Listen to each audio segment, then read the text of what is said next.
7h34. On poursuit notre couverture de cette guerre commerciale déclenchée par Donald Trump à l'égard du Canada, du Mexique. Et là, j'accueille en studio une des femmes les plus occupées au pays. Elle a les deux mains dans cette crise. Il s'agit de la ministre des Affaires étrangères et la députée aussi d'Antic-Cartierville, Mélanie Joly. Bonjour, Mme Joly. Bonjour, Patrick. Comment allez-vous? Moi, je vais bien.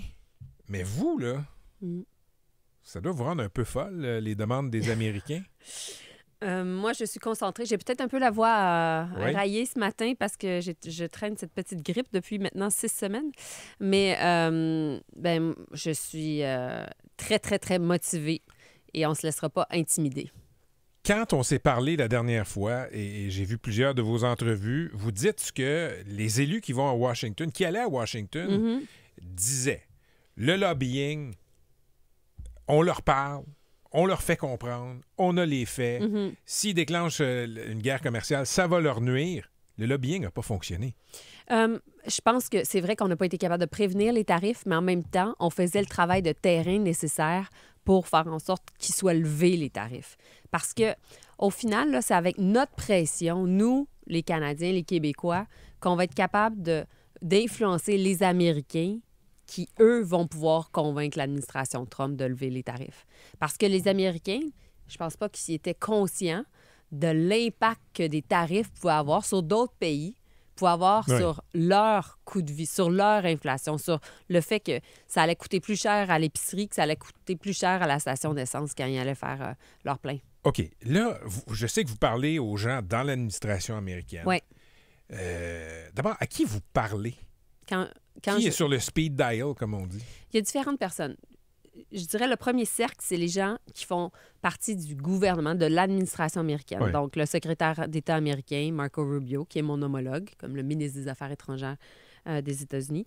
Le ministre aussi du Commerce, Howard Lutnick, qui est celui qui est en charge, c'est le secrétaire d'État, secrétaire au Commerce, c'est lui qui est en charge des tarifs.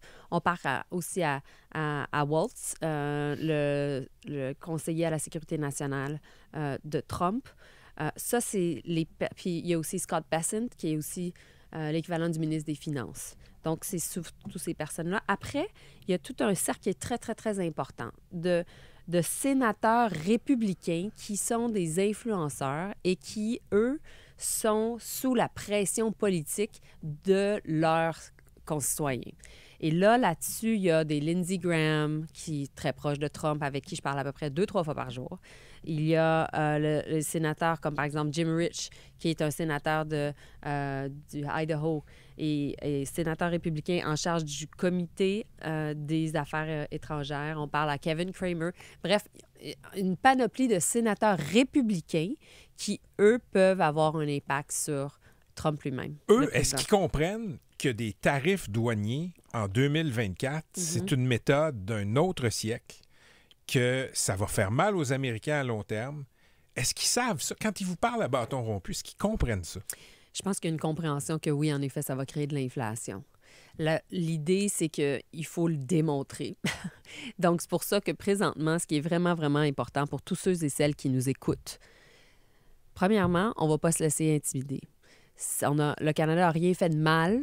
On a toujours agi selon les règles, puis on avait un accord de libre-échange qui fonctionnait, qui était à l'avantage des Américains, puis qui aussi à notre avantage. Mais là, ce qu'il faut faire, parce que c'est sûr que l'attaque frontale contre notre économie lancée par le président Trump, ça va avoir des impacts, des répercussions sur des millions d'emplois au pays. Là, il faut acheter local.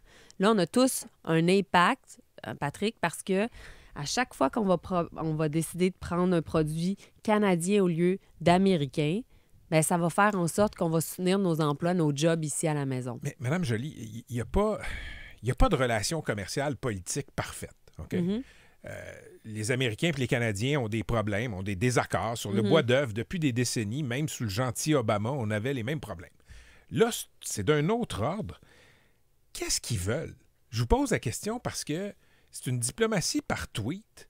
Je ne sais même pas ce que le Canada peut concrètement lui offrir pour le satisfaire. Le savez-vous? Mais, pardon, désolée, ma voix encore. Non, pas de problème. différentes choses.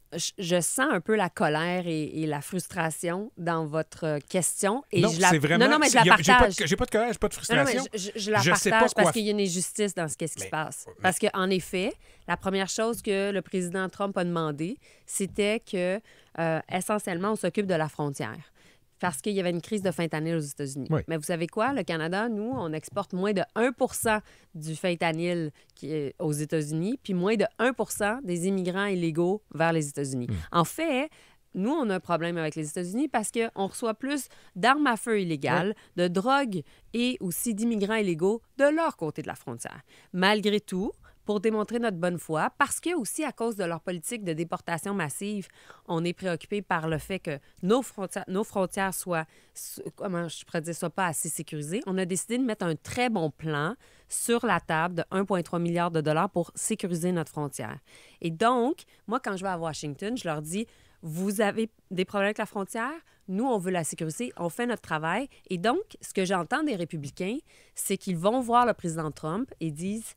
Bien, le Canada, ils font leur travail, là. Ils font leur travail sur la frontière, là. Donc, moi, je pense qu'on a beaucoup d'alliés à Washington qui sont on leur donne assez de munitions pour être capable de convaincre le président Trump. Et ça, c'est le travail que je fais depuis des semaines, mais je pense que c'est un travail qui va mener à terme, qui va être positif. Mais en tout cas, au final, il faut essayer. Pensez-vous que ce qu'il veut, c'est forcer une renégociation du traité de libre-échange américain qui a changé de nom?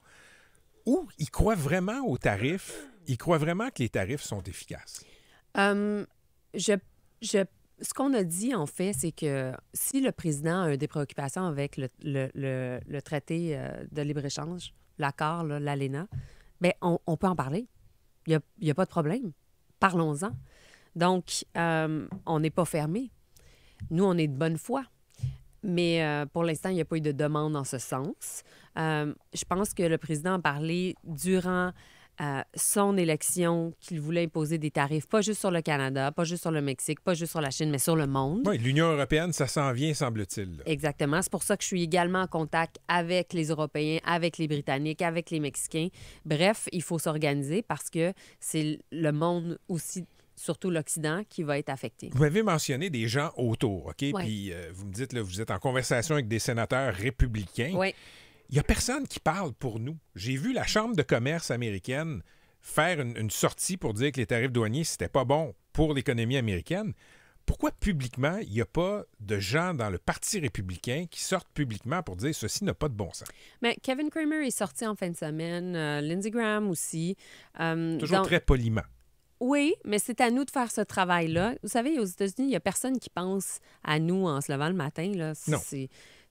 On le sait.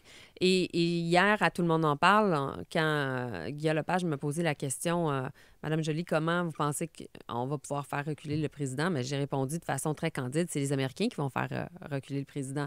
Mais nous, il faut convaincre ces Américains-là. OK. Ça m'amène à ma prochaine question. Oui, mais aussi, il y a un fait très, très important. Deux faits très importants. Premièrement, le président Trump a déjà imposé des tarifs à l'époque sur l'aluminium et l'acier contre le Canada.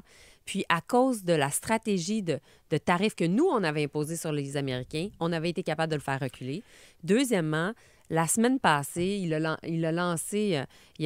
annoncé un gel de tous les subventions fédérales au pays. Ça a créé le chaos à Washington. En l'espace d'une journée, il a reculé. Donc, je vais juste vous dire que mais les tribunaux l'ont forcé là-dessus, je pense. Aussi. Ouais. Puis nous aussi, on va travailler sur les questions liées à ce que les tribunaux peuvent faire. Donc, il y a le lobbying dans les officines, les appels à des décideurs. Vous avez parlé de Marco Rubio, le sénateur Graham de Pennsylvanie.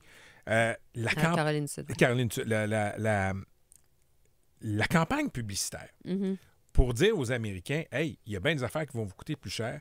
Les annonces au Super Bowl, les annonces sur Fox sont où? Parce que ça, je vous avoue, là, je suis assez surpris de voir qu'on ne fait pas ce travail de relations publiques. Mais premièrement, nous, on a eu l'annonce samedi. Je comprends, donc, mais... Non, mais on a c'était télégraphié quand même, là, Mme Joly.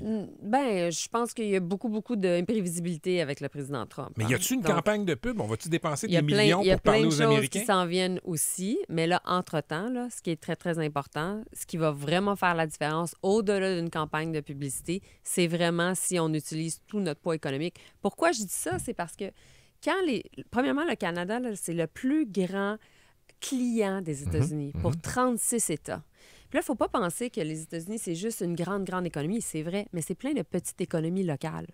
C'est plein de petites et moyennes entreprises qui décident d'envoyer l'autre côté de la frontière, soit leurs produits maraîchers, leurs tomates, leurs patates, ou bien leurs biens manufacturiers, comme dans le domaine de l'acier, de l'aluminium. Donc, il y a 36 États qui dépendent de nous. Et c'est pour ça que c'est sûr qu'en fin de semaine, ça a brassé. Là. Moi, j'ai eu 3 sénateurs républicains qui m'ont appelé. Là. Ça arrive rarement. D'habitude, c'est moi qui vais les voir. C'est moi qui Et là, c'est eux qui vous appellent. C'est ça. Donc, il faut continuer. Plus on est capable d'acheter local, plus on décide de ne pas aller aux États-Unis en voyage, mais d'aller ailleurs. Bref, tout le monde qui nous écoute, on a un impact. Faites un appel au boycott, même des voyages, des déplacements de loisirs aux États-Unis. Bien, c'est sûr. Parce qu'à chaque fois qu'on fait ça, on encourage l'économie américaine. Écoutez, ce qui est en jeu là, présentement, c'est nos emplois ici, c'est la valeur de notre dollar. On peut être bousculé dans une récession qu'on ne veut pas, qui est complètement inédite. Là. Donc, c'est pour ça que c'est très, très important. Chacun peut faire sa part, puis chaque choix compte. Je conclus avec des questions d'auditeurs. Oui. Je rebondis sur ce que vous venez de me dire, Mme Joly. Chaque choix compte. Depuis ce matin, les gens m'écrivent à propos de 2 choses. D'abord, le fédéral a choisi d'acheter des avions de reconnaissance militaire de Boeing plutôt que Bombardier, qui voulait ce contrat-là. Ce genre de contrat-là, avec une compagnie américaine, est-ce que c'est sur la table? Est-ce que le fédéral est prêt à dire, finalement, Boeing, vous ne l'aurez pas, ce contrat-là? Par exemple. Tout est sur la table présentement. Mais vous seriez prêt à faire ça, à résilier des contrats avec des firmes aéronautiques américaines? Ce qu'on a dit, c'est qu'on faisait... on mettait 25 % de tarifs sur l'équivalent de 155 milliards de dollars de produits, mais aussi qu'on allait voir plusieurs autres mesures qui sont non tarifaires, incluant ce qui était lié à l'approvisionnement, incluant ce qui était lié aussi à tout ce qui est produits laitiers, là. Ça, c'est dans le cadre de l'ALENA, incluant tout ce qui est lié à l'énergie, aux minéraux critiques. Donc, tout est sur la table. L'autre question des auditeurs. Oui. Tesla. Oui.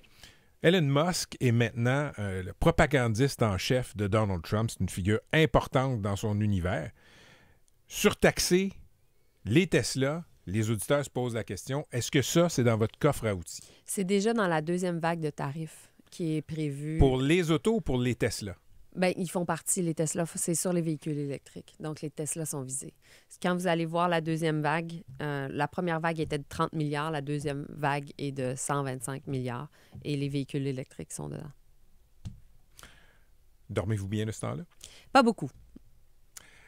Mélanie Joly, ministre des Affaires extérieures. Bonne chance. Écoutez, je n'échangerai pas ma job avec la vôtre aujourd'hui. Merci de m'avoir invité ce matin. Merci, Plaisir. Patrick. C'était Mélanie Joly, ministre des Affaires extérieures du Canada, 7h47. Petite pause.